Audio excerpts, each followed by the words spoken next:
Hi, this is Shanna with Adaptive Nourishment again.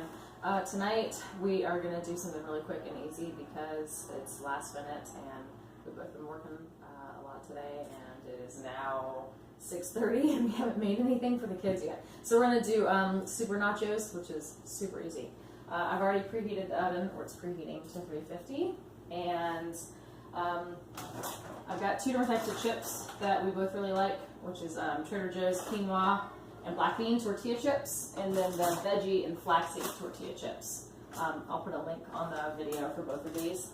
And I literally am just going to put some of them on the pan, and then put some black beans on, which we did not have time to make any black beans in the pressure cooker, so right now we are going to our backup, which is the Whole Foods 365 no sodium added black beans, and we'll use that instead. And then I'm going to put some cheese on top and throw it in the oven. And while I'm doing that, Brian is going to try and help me chop up some lettuce and maybe some avocado, and then we'll put some probably some salsa on top and call it a day.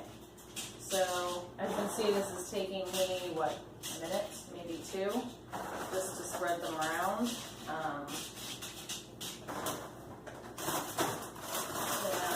If you like other different types of chips from Trader Joe's, I suggest mixing a couple of them just because then you get a little more diversity and sometimes more flavor.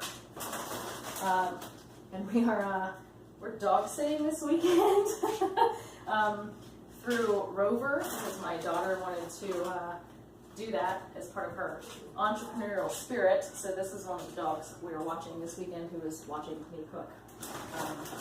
Although we do not feed them people food. So, much to his dismay, he's not going to get any. And chips are on there. No, sir, you cannot have this. No, sir. Actually, let's do the beans first. That way they get a little bit covered. Depending on how many people you have in your family, you can use the whole can. There's 7 of us. We don't normally use the whole can, but I might because I think some of them are extra hungry tonight.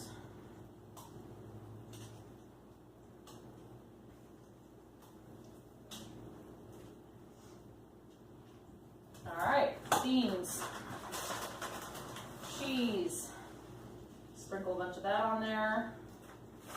If you're vegan, there's a really good vegan cheese called Daya. Brian and I have both tried that one before. I like the pepper jack, and I think Brian was kind of digging on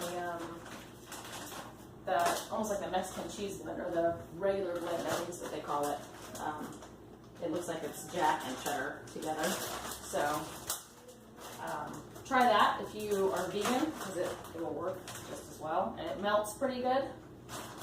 We've used it on pizza quite a few times, and I like the taste. Especially the pepper jack, it actually has quite a bit of kick, which is nice. Alright, that's it. And then I'm going to put it in the oven, and I'm going to put it in there for about 5 minutes, just to kind of let the cheese melt. No, sir. Look out, you're going to get burned. Look out. Beep, beep. Beep, beep. So this is how it is when you're cooking with animals and or children.